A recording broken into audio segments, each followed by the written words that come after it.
저희는 사도신경이 신앙 고백에 담겨 있는 복음의 본질이 어떤 것인지를 나누고 있습니다. 그 사도신경에서 성령을 믿사오며 라는 신앙 고백 마지막 시간입니다. 성령 모독죄가 어떤 것인지 저희가 나누도록 하겠습니다.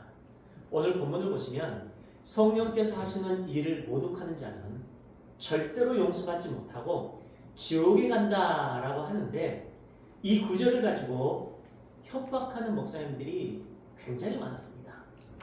옛날에 부흥회를 하면 유명한 부흥사들의 공통적인 레퍼토리 중 하나가 목사가 하는 일을 방해하면 성령을 모독하는 죄이기 때문에 절대로 용서받지 못한다는 말로 협박을 하면서 많은 봉사와 헌신과 헌금을 요구했어요. 그러니까 목사님들이 하나님이 하는 일이 불합리하다고 할지라도 순종해야 한다는 겁니다. 그렇게 많은 사람들이 하나님의 자리에 앉아서 교인들을 다스렸던 그런 목회자들이 너무나 많았고 지금도 많이 있습니다. 설교를 들었던 교인들은 감히 목사님들에게 대들지 못했고 그랬잖아요, 옛날에. 지금도 그런 개념이 있는데 정말로 목사님들의 그 말을 어기는 것이 성령 모독죄일까요? 한번 잘 생각을 해봤으면 좋겠어요. 성령 하나님께서 하시는 일이 무엇인지를 성령을 통해 명확하게 정리하고 있지 않으면 그런 협박에 쉽게 넘어갈 수 있고 사탄의 미혹을 분별하지 못할 수 있습니다. 성령께서 하시는 일은 우리가 잘 알듯이 하나님의 백성들에게 죄에 대하여, 의에 대하여, 심판에 대하여 깨닫게 해주시고 예수님의 은혜와 구원에 대해 동의하고 믿을 수 있도록 인도해 주시는 사역이에요. 예수로 말미암아 완성된 하나님의 구원을 백성들에게 적용시켜 주시는 분이 성령 하나님이십니다. 성령은 특별한 목사들이나 몇 사람들에게만 오시는 것이 아니라 모든 성도에게 오셔서 일을 하세요. 즉 목사라고 하더라도 하나님의 계획과 상관없는 상태에서 하는 일을 방해하는 것은 성령 모독죄가 아니라는 결론이에요. 그들의 잘못된 주장이나 잘못된 교리를 반대하는 것은 오히려 성령 충만한 성도들의 전형적인 모습일 수 있습니다. 물론 특별한 목적을 위해 몇 사람에게 특별한 능력을 행하기도 하시는 경우는 많습니다.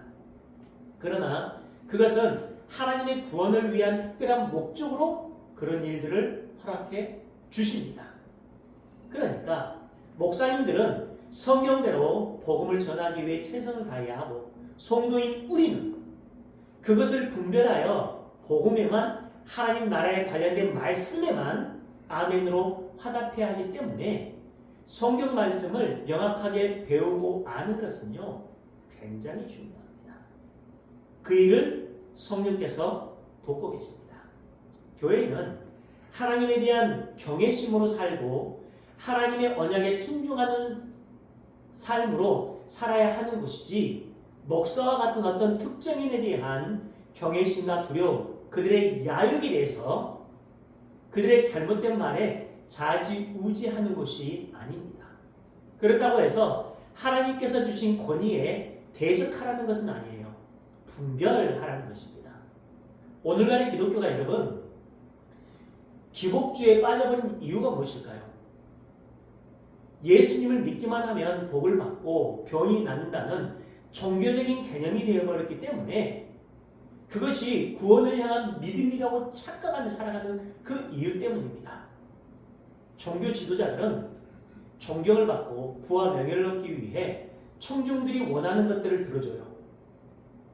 그 존경을 유지하고 특권을 누리기 위해 특별한 능력을 빙자해서 두려움을 주면서 사람들을 협박하기도 했습니다. 사람들은 그 하나님의 심판을 피하고 세상적인 복을 받고 때로는 나를 반대하는 자들을 혼내주면서 잘 먹고 잘 살기 위한 목적으로 그 잘못된 곳으로 들어가게 돼요. 목사는 자기 말만 잘 들으면 하나님께 말씀 잘 드려서 세상적인 복을 줄 수 있다고 미혹을 하죠. 그것이 죄인들의 속성입니다. 절대로 그런 미혹에 넘어가서는 안 됩니다. 본문 15절 16절입니다. 같이 읽어볼까요? 시작. 예수께서 아시고 거기를 떠나가시니 많은 사람이 따르는지라. 예수께서 그들의 병을 다 고치시고 자기를 나타내지 말라 경고하셨으니. 바리새인들은 예수님을 부정한 자로 여겼기 때문에 예수님과 함께 있는 것조차 싫어했는데 예수님은 그들이 생각하기에 매력적으로 여겼던 기적과 능력 표적을 행했어요. 예수님은 환경과 상황을 넘어서 불쌍한 사람들에게 생명을 주시는데 철저한 율법주의에 빠져 있었던 바리새인들은 안식일에 선을 행한다는 이유로 죽이려고 했습니다. 그러나 질병을 고쳐주시고 오병이어로 먹여주시는 신적인 능력을 경험했던 수많은 사람들은요 예수님을 따릅니다. 예수님은 그런 인기를 위해 오신 분이 아니었기 때문에, 그런 부와 명예를 취하기 위한 목적으로 오신 분이 아니었기 때문에 거기를 떠나세요. 오래전에 미국에서 돈을 받고 교회를 부흥시켜 주겠다는 2인조 사기단이 있었습니다. 그들은 목사님과 돈으로 거래를 해요. 그런 후에 그 교회에 출석을 하면서 목사님이 자기의 불치병을 고쳐줬다는 그런 소문을 내고, 목사님의 안수기도로 어려운 사업을 회복시켜줬다는 그런 소문을 퍼뜨리기 시작을 합니다. 그들의 전략은 백발백중 맞았어요. 교회는 짧은 시간에 많은 사람들이 몰려왔고, 목사님들은 그것이 성공이라고 생각하고 하나님의 역사라고 생각해서 그렇게 커진 교회를 자랑하기 시작했습니다. 하나님의 백성인지 사탄의 도구인지에는 관심이 없어요. 무조건 사람들만 많아지면 그것이 하나님의 사랑과 복이라고 여겼어요. 오늘날은 어떻습니까? 똑같아요. 그렇게 모인 사람들이 예수님을 십자가에 못 박았다는 것을 여러분 잊지 마시기 바랍니다. 당시 근다고 해서 그렇게 모이는 게 100% 안 좋다는 얘기는 또 아니에요. 예수님은 그런 잘못된 것들을 전해질 것이 우려가 돼서 말하지 말라고 했던 거예요. 예수님은 공생애를 시작하시면서 많은 이적과 기사를 행하셨습니다. 오병이어로 먹이시고 병을 낫게 하시고 귀신을 쫓아내시고 장님과 안진뱅이를 고쳐주시고 심지어는 죽은 자들을 살려주시는 능력까지 행하셨어요. 그러나 그것은 어떤 본질을 목적으로 한 행위였습니다. 그게 본질이 아니라는 거죠. 그런데 사람들은 하나님의 복음과 구원의 본질에는 관심도 없고 그분이 일으켰던 기적에만 관심을 가졌어요. 그것은요 신약 시대에서 뿐만이 아니라 구약 시대도 마찬가지였어요. 그래서 오병이어의 기적을 행했던 그 예수님께 만나에 대한 이야기를 하잖아요. 똑같은 삶을 살고 있었다는 거예요. 그래서인지 자칭 메시아라는 자들이 굉장히 많이 나옵니다. 그리고 그런 거짓 메시아라 하는 존재들에게 굉장히 많은 사람들이 미혹에 빠져요. 기독교는 예수님의 수단과 죽음과 부활하신 위에 세워졌습니다. 근데 사람들은요 예수님의 고난과 죽으심이 있기도 전에 치유와 오병이어와 능력, 표적을 경험하다 보니까 잘못된 기독교를 만들었고 잘못된 복음을 전하게 됐어요. 그리고 고난과 죽으심으로 들어가신 예수님을 쓰레기처럼 버려버렸습니다. 그래서 예수님은요 비밀로 하라고 하셨어요. 본문 18에서 19절 보라 내가 택한 종 곧 내 마음에 기뻐하는 바 내가 사랑하는 자로다. 내가 내 영을 그에게 줄 터이니 그가 심판을 이방에 알게. 성령의 영이 부어지면 어떻게 된다 그래요? 심판을 이방에게 알게 한다는 거죠. 그는 다투지도 아니하며 들레지도 아니하리니 아무도 길에서 소리를 듣지 못한다. 자기 자신을 숨긴다는 거죠.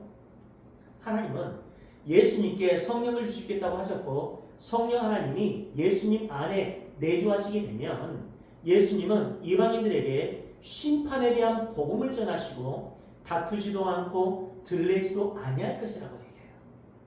여기서 들레지도라는 말은 개가 짖는 소리처럼 불만스러운 소란과 같은 것을 얘기합니다. 시끄럽게 떠들지 않았다는 거예요. 그러나 사람들은 성령의 능력을 이용해서 자기 자신을 드러내기 위해 시끄럽게 소문을 냅니다. 그런 인간들이 얼마나 많습니까? 성령의 사역은 자기를 낮추시고 하나님만을 드러내는 겸손한 사역이었어요. 예수님도 개인적인 유익을 위함이 아니라 하나님 나라만을 위한 사역을 하시다 가셨습니다. 본문 28절. 그러나 내가 하나님의 성령을 힘입어 전제입니다. 성령을 힘입지 않으면 가짜라는 거예요. 하나님의 성령을 힘입어 귀신을 쫓아내는 것이면 하나님의 나라가 이미 너에게 임하였느니라. 그러니까 하나님의 성령을 힘입지 않고 이런 일을 행하는 자들도 있었다는 거예요. 기적과 능력을 행하셨던 예수님의 치유 사건을 봤던 바리새인들은요, 귀신의 왕이었던 바알세불을 힘입어 쫓아냈다고 얘기를 해요. 그러니까 예수님께서 그렇다면 너희의 자식들은 무엇을 힘입어 고쳤느냐라고 하시면서 하신 말씀입니다. 예수님께서 성령의 능력으로 귀신을 쫓아냈던 사역은요, 하나님 나라가 임했다는 것을 가르쳐주는 사건이었습니다. 여기서 임하였다라고 번역된 단어는요, 원어를 보시면 뒤따라잡다, 앞서다, 도달하다 라는 뜻의 과거 시제예요. 과거 시제 지난주에 우리 한번 나눴잖아요.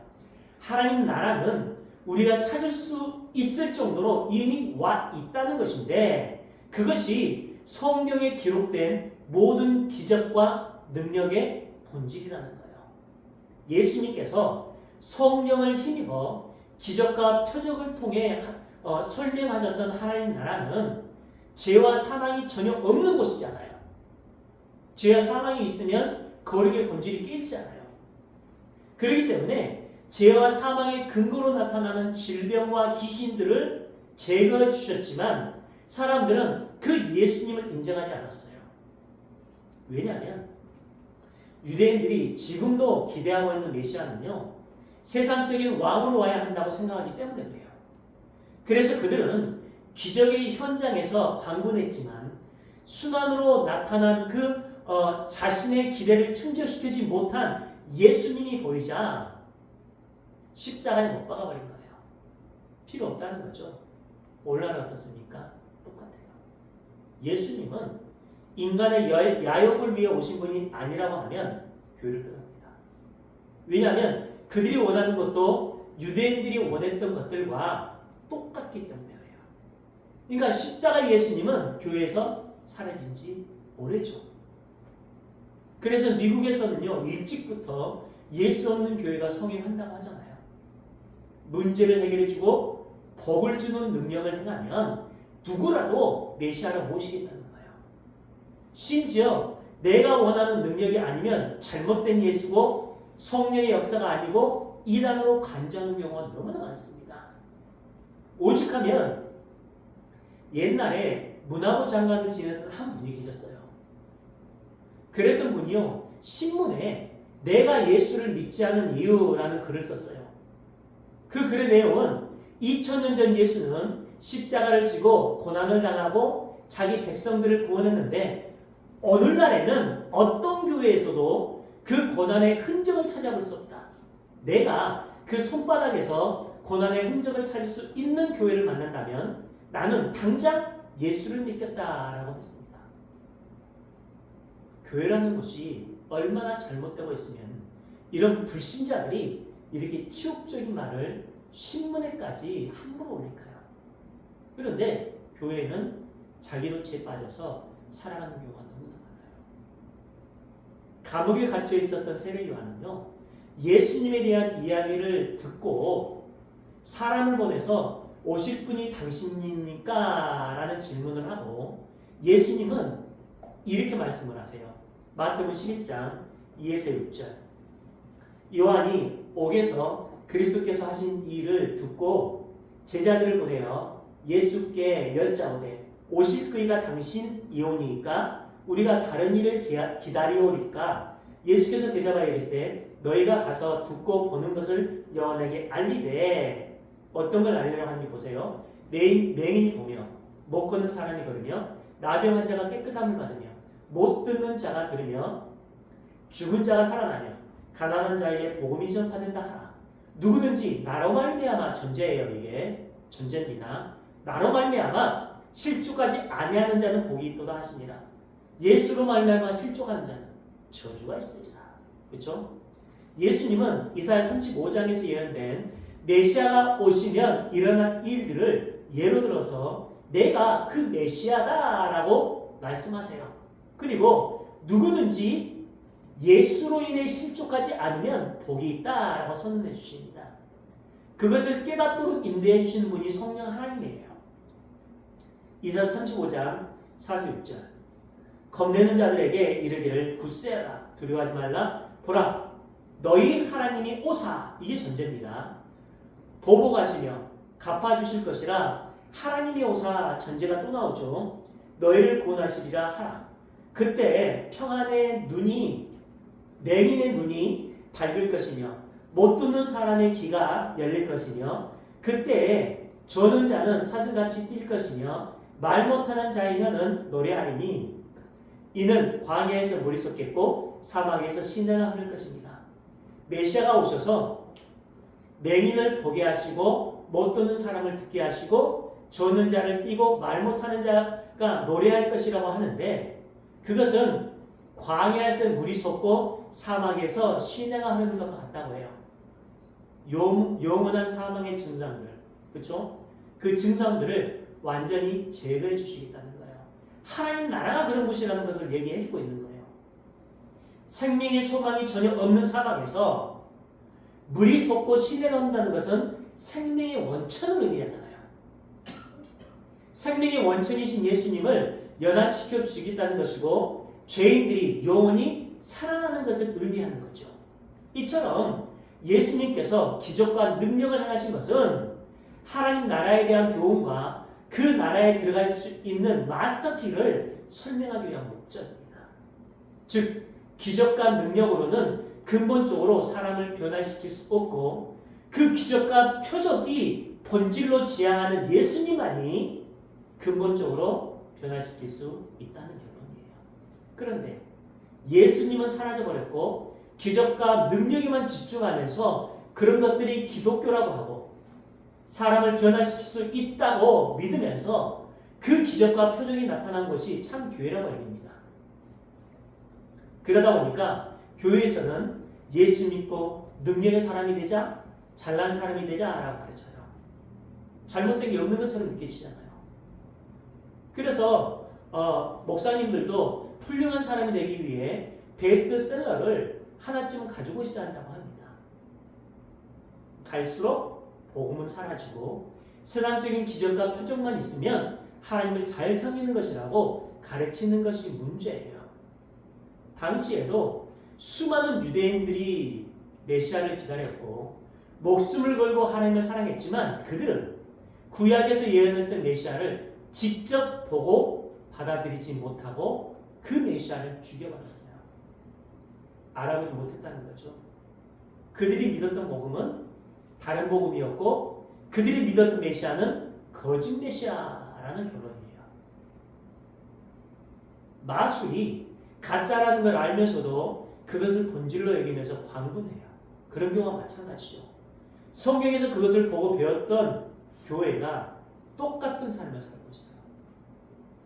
성령은 완전하신 하나님이시고 백성들의 구원을 위해 일하시는 분이시지 어떤 능력을 주셔서 인간의 소원 성취를 위해 일하시는 요술램프의 지니와 같은 존재는 아니라는 거죠.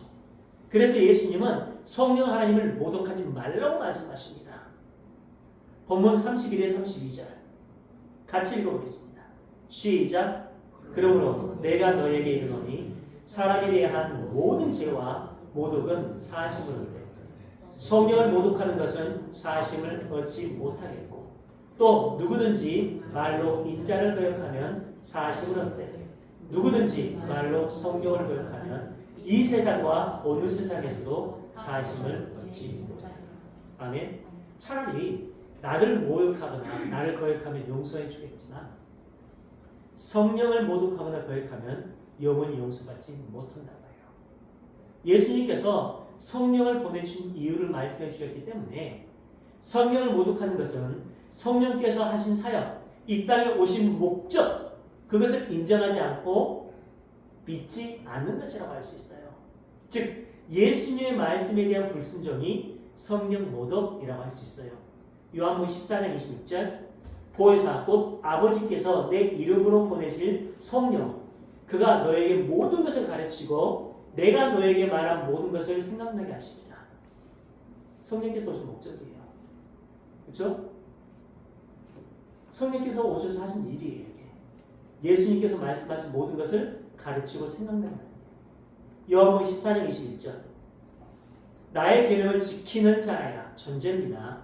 예수님의 계명을 지킬 수 있는 방법은 어떤 거죠? 예수님께서 하시는 것뿐이에요. 연합을 얘기하죠. 우리 속에서 나의 계명을 지키는 자라야 나를 사랑하는 자니 나를 사랑하는 자는 내 아버지께 사랑을 받을 것이요 나도 그를 사랑하여 그에게 나를 나타내리라. 예수님의 계명을 지키는 것은 하나님과 예수님을 사랑하는 것이고 그렇죠? 말씀이 육신이 돼서 오신 그 언약의 말씀을 우리가 신뢰하고 믿고 따르는 거예요. 요한복음 14장 23절 예수께서 대답하여 이르시되 사람이 나를 사랑하면 내 말을 지키리니 사랑과 말씀의 순종을 같은 개념으로 보고 있어요.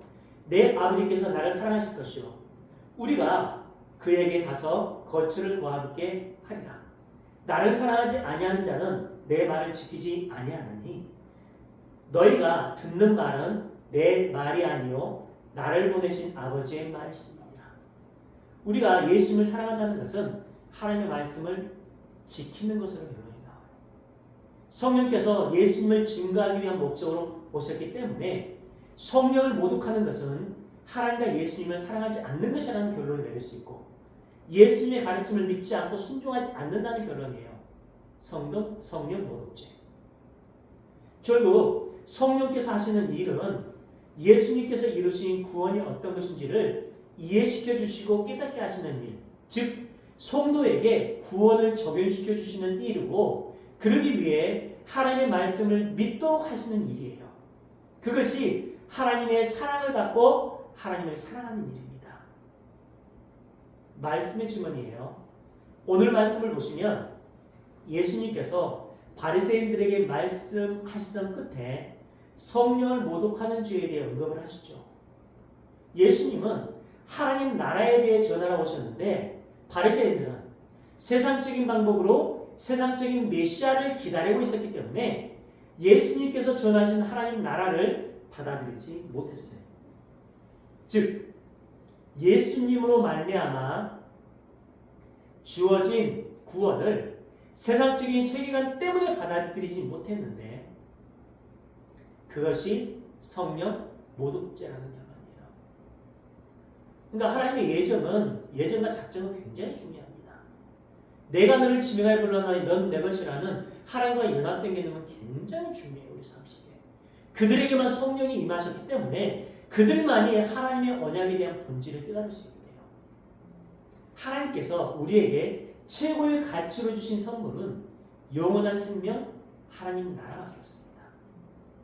그리고 그것만 가르쳐 주셨어요.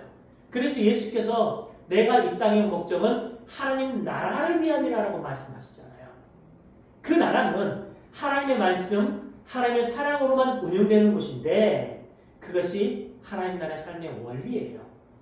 하나님은 그것을 인생의 궁극적인 목적으로 해서 인류의 역사를 이끌어 오셨고 성도인 우리를 이끌어 오셨어요.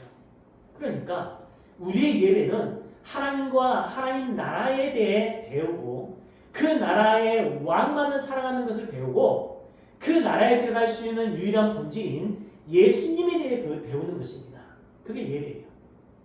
그것을 이해하고 받아들이고 믿고 순종하는 삶을 살 수 있도록 가르쳐 주시는 분이 성령 하나님의 내주하심입니다. 하나님은 성전에 거하시기 때문에 우리가 평생 동안 해야 될 것은 참 성전을 짓는 거예요. 그 성전이 지어지는 것은 성화의 삶이라고 하잖아요. 참 성전에는 하나님이 임재해 계시고 그 언약이 통치하고 있는데 성도인 우리를 향해 성경은 참 성전이라고 하고 그 상태를 연합이라고 해요. 고린도전서 3장 16절 너희는 너희가 하나님의 성전인 것과 하나님의 성령이 너희 안에 계시는 것을 알지 못하느냐. 근데 알지 못하는 것처럼 생활하는 교회가 너무나 많아요. 우리가 하나님의 성전이고 하나님의 성령이 우리 안에 거하신대요. 굉장히 중요한 개념이에요. 하나님이 거하시는 성전 외에는 세상의 어떤 것도 천국에 들어가지 못합니다. 그러니까 참 성전인 우리는 하나님의 심판의 불에 타버릴 것들을 추구하는 것이 아니라 오직 하나님만을 바라보고 하나님만을 사랑하고 하나님의 말씀에만 순종하는 삶을 살아가게 되어 있어요. 그들을 성도라고 합니다. 옛날에 한 15년 전에 100세가 넘으신 장로님이 계셨습니다. 하나님의 은혜로 천국을 받고 항상 천국을 향한 소망으로 살았던 분이에요. 그 장로님은 90세가 넘어도 매일 아침 10시가 되면 전동차를 몰고 교회를 오십니다. 그래서 교회에서 기도를 하시고 오가는 시간 동안에 만나는 분들에게 복음에 대해서 신앙생활에 대해서 계속해서 전했어요. 90세가 넘으셨던 조행정이라는 권사님이 계셨어요. 어느 날 목사님께 이런 질문을 해요. 목사님, 내가 어떤 기도를 하고 있는 줄 아세요? 라고 질문을 합니다. 목사님은 속으로 건강하게 오래 살 수 있도록 해달라고 기도하고 계시지 않을까라고 생각을 했어요. 근데 그분은 이렇게 말씀을 하세요. 하나님, 내가 하나님을 잘 믿고 있는지 아니면 잘못 믿고 있는지를 잘 분별해서 예수님을 잘 믿고 천국 가게 해주세요 라고 기도를 하고 있다고 했습니다. 바로 그겁니다, 여러분. 우리는 올바로 믿고 올바로 분별해서 천국 가야 합니다. 그것을 돕고 계시는 분이 성령 하나님이신데 그 성령의 일하심, 즉 성령을 모독하는 죄는 용서받지 못한다는 결론이에요. 믿음의 선배들은 성령 모독죄를 범하지 않기 위해 성령의 조명을 받고 성령의 가르침에 순종하면서 매일의 신앙 고백 속에서 성령을 믿사오며 라는 신앙 고백으로 살았습니다. 우리도 그 믿음의 고백으로 살아가시길 주님의 이름으로 축원합니다. 기도드리겠습니다.